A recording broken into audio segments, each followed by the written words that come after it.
আসসালামু আলাইকুম। আজকে আপনাদের সামনে মাশরুম নিয়ে আলোচনা করব। মাশরুম কিন্তু খুবই পুষ্টিকর একটি খাবার।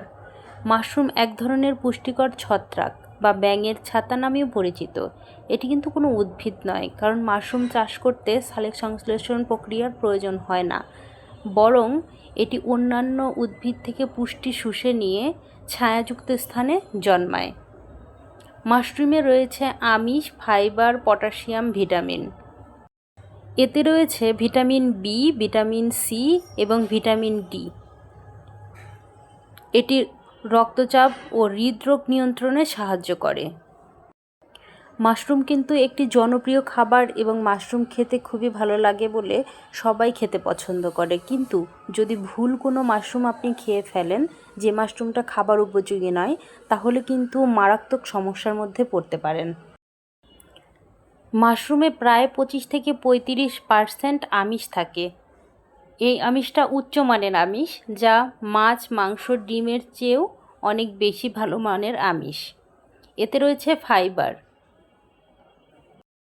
যে ফাইবার আমাদের হজমকে উন্নত করে এবং রক্তচাপ নিয়ন্ত্রণে সাহায্য করে। তাছাড়াও রয়েছে পটাশিয়াম। মাশরুমে প্রচুর পরিমাণে পটাশিয়াম রয়েছে, যা উচ্চ রক্তচাপ নিয়ন্ত্রণে গুরুত্বপূর্ণ ভূমিকা পালন করে। এছাড়াও মাশরুমে থাকা উপাদান কোলেস্টেরল কমাতে সাহায্য করে। চীন, জাপান, ভিয়েতনাম, কানাডা সহ বহু দেশে অনেক আগ থেকেই মাশরুম চাষ হয়ে আসছে। বাংলাদেশের মানুষ কিন্তু এত আগ থেকে মাশরুম খেত না।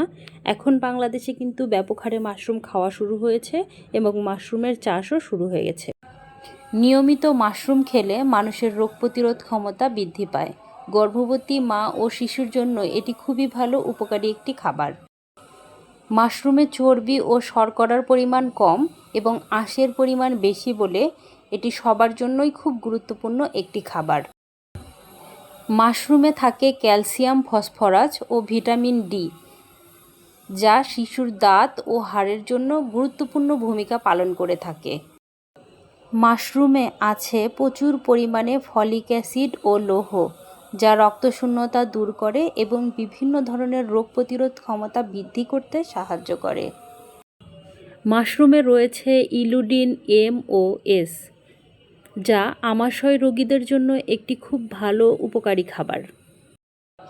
মাশরুমে এডিনোসিন থাকায় ডেঙ্গু জ্বর প্রতিরোধে খুব ভালো ভূমিকা পালন করে। তাই যে সময়টায় মানুষের বেশি বেশি ডেঙ্গু জ্বরের প্রবণতা থাকে, ওই সময়টায় বেশি বেশি মাশরুম খাওয়া উচিত। এছাড়াও সারা বছর প্রচুর পরিমাণে মাশরুম খাওয়া উচিত। মাশরুমে রয়েছে প্রচুর পরিমাণে নিউক্লিক অ্যাসিড ও অন্যান্য অ্যালাজেন্ট, যা কিডনি রোগ প্রতিরোধে গুরুত্বপূর্ণ ভূমিকা পালন করে থাকে। আমাদের দেশের অনেকের মধ্যে একটা ভুল ধারণা রয়েছে যে মাশরুম মানুষের শরীরে অ্যালার্জি তৈরি করতে সাহায্য করে, কিন্তু এই ধারণাটা প্রকৃত অর্থে একদমই ভুল। অ্যালার্জি হলে সাধারণত দেখা যায় মানুষের শরীর চুলকায়, ক্ষত তৈরি হয়, ফুসকুড়ি তৈরি হয়। কিছু কিছু ক্ষেত্রে বলা যায় যে অ্যালার্জির মহা ঔষধ হচ্ছে মাশরুম। প্রকৃতিতে কিন্তু অনেক ধরনের মাশরুম দেখতে পাওয়া যায়, কিন্তু সব ধরনের মাশরুম খাবার উপযোগী নয়। খাবার উপযোগী মাশরুম চিনে বুঝে জেনে তারপরে মাশরুম খাওয়া উচিত। কোনো বিষাক্ত মাশরুম যদি আপনি খেয়ে ফেলেন, সেটা থেকে মৃত্যু পর্যন্ত ঘটতে পারে। একটা সময় আমাদের দেশের মানুষ মাশরুমের প্রতি তেমন একটি আগ্রহ না থাকলেও বর্তমানে অনেকের মাশরুমের প্রতি প্রচুর আগ্রহ এবং অনেকে মাশরুমকে বাণিজ্যিকভাবে চাষ করছেন। যারা মাশরুম চাষি আছেন এবং বাণিজ্যিকভাবে মাশরুম চাষ করেন, সাধারণত তারা বেছে বেছে খাবার উপযোগী মাশরুমগুলোই চাষ করেন।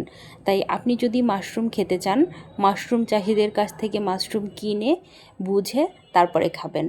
যে কোনো মাশরুম বনে বাদারে হয়ে থাকলে সেটাকে ধরতে যাবেন না এবং খেতে যাবেন না। যদিও বিভিন্ন ভিডিওতে দেখা যায় যে বিভিন্ন মানুষ বনে বাদারে থেকে মাশরুম তুলে নিয়ে আসছে, তারপর রান্না করছে, খাচ্ছে। তারা সাধারণত পাহাড়ি মানুষ এবং দেশের বাইরের মানুষ। তারাও জানে কোন মাশরুমটা খাবার উপযোগী এবং কোনটা খাবার উপযোগী নয়। এই ধরনের ভিডিও দেখে যদি আপনি ভুল সিদ্ধান্ত নিয়ে ফেলেন এবং ভুল মাশরুমটি খেয়ে ফেলেন, তাহলে ওই মাশরুমে আপনার লাইফের সবচেয়ে শেষ খাওয়া মাশরুম হতে পারে। মাশরুমের মধ্যে কিছু মাশরুম এতটাই বিষাক্ত যে সেই মাশরুমটা মানুষের মৃত্যু পর্যন্ত ঘটাতে পারে। তাই মাশরুম খাওয়ার ক্ষেত্রে যেমন অনেক বেশি শরীরের ক্ষেত্রে যেমন অনেক বেশি ভালো, তেমনি খাওয়ার ক্ষেত্রে কিছু সতর্কতা অবলম্বন করা গুরুত্বপূর্ণ। মাশরুম যেহেতু খুবই উপকারী একটি খাবার, তাই আমাদের খাদ্য তালিকায় মাশরুমকে স্থান দেওয়া যেতে পারে। মাশরুম যেহেতু খুবই উপকারী একটি খাবার, তাই মাশরুমের দামও তুলনামূলকভাবে বেশি। কিছু কিছু ক্ষেত্রে মাশরুমের দাম 1400 থেকে 1500 টাকা কেজি পর্যন্ত হতে পারে। তবে কিছু মাশরুম আছে যেগুলো 300, 400, 600 টাকায় কিনতে পাওয়া যায়। এই মাশরুমগুলো কিন্তু খেতে বেশ ভালো এবং চাইলে আপনি এই মাশরুমগুলো খেতে পারেন। আমি আপনাদেরকে যে মাশরুমের ছবিগুলো দেখিয়েছি তার মধ্যে বেশিরভাগ ছবি আমার বাড়ির আশেপাশে অনাদরে অবহেলায় জন্মানো মাশরুমের, এবং একটি ছবি যেটা আপনারা দেখেই বুঝতে পারছেন এটা হচ্ছে চাষের মাশরুমের ছবি। চাষের মাশরুম স্বাস্থ্যের জন্য ভালো এবং চাষের মাশরুম আপনি বিনা দ্বিধায় খেতে পারবেন। বাংলাদেশে এখন প্রচুর পরিমাণে মানুষ বেকার আছে। এই বেকারের কিছু সংখ্যক মানুষ যারা মাশরুমকে নিয়ে খুব আগ্রহী এবং মাশরুম চাষ করতে চাচ্ছেন এবং বিভিন্ন অঞ্চলে তারা মাশরুম চাষ করছেন। মাশরুম চাষের উপরে কিন্তু অনেকগুলো প্রশিক্ষণ বিনামূল্যেও করানো হয়। এরকম কোনো প্রশিক্ষণ করে আপনি চাইলেই মাশরুম চাষ করতে পারেন। এটাকে আপনি আপনার আয়ের একটা ভালো উৎস হিসেবে নিতে পারেন। এই ধরনের নতুন নতুন আইডিয়াযুক্ত বিজনেসগুলো মানুষের কাছে খুব বেশি পপুলার হয়, এবং যেহেতু এই খাবারটার মান খুবই ভালো এবং দিন দিন বাঙালিদের কাছে মাশরুমের চাহিদা বৃদ্ধি পাচ্ছে, তাই এই ধরনের বিজনেসটা একটা খুবই বুদ্ধিসম্পন্ন একটা বিজনেস হবে এবং আপনি হয়তো এই বিজনেসের কারণে ভালো প্রফিটও করতে পারবেন। মাশরুম উৎপাদন করা কিন্তু অনেক বেশি কঠিন কিছু নয়। চাইলেই একটা ছোটোখাটো প্রশিক্ষণ নিয়ে আপনিও মাশরুম চাষ শুরু করতে পারেন। আর অনেক জায়গায় মাশরুমের এই যে প্যাকেটগুলো দেখতে পাচ্ছেন, এই প্যাকেটগুলো বিক্রি হয়। এই প্যাকেটগুলো কিনে নিয়ে এসে বাড়িতে মাশরুম উৎপাদন করে চাইলে এভাবেও আপনি বিজনেস করতে পারেন। অনেকক্ষণ আপনাদের সামনে মাশরুম নিয়ে আলোচনা করলাম। আলোচনাটা ভালো লাগলে কমেন্টের মাধ্যমে জানাবেন, এবং মাশরুমের কোন রান্নাটা আপনি খেতে খুব ভালোবাসেন চাইলে সেটাও কমেন্টের মাধ্যমে জানাতে পারেন। আর আমার এই চ্যানেলটি যদি অতীতেই সাবস্ক্রাইব করে থাকেন তার জন্য অসংখ্য ধন্যবাদ। আর যদি এখনও সাবস্ক্রাইব না করে থাকেন চাইলেই সাবস্ক্রাইব করতে পারেন। ভিডিওটি শেয়ার করতে পারেন আপনার যে কোনো বন্ধুর সাথে, শেয়ার করে রেখে দিতে পারেন নিজের টাইম লাইনেও। তার পাশাপাশি বেশি বেশি মাশরুম খান, ভালো থাকেন, সুস্থ থাকেন, এই আশা ব্যক্ত করে আজকের মতো ভিডিও শেষ করছি। ধন্যবাদ সবাইকে ভিডিওটি দেখার জন্য। আসসালামু আলাইকুম।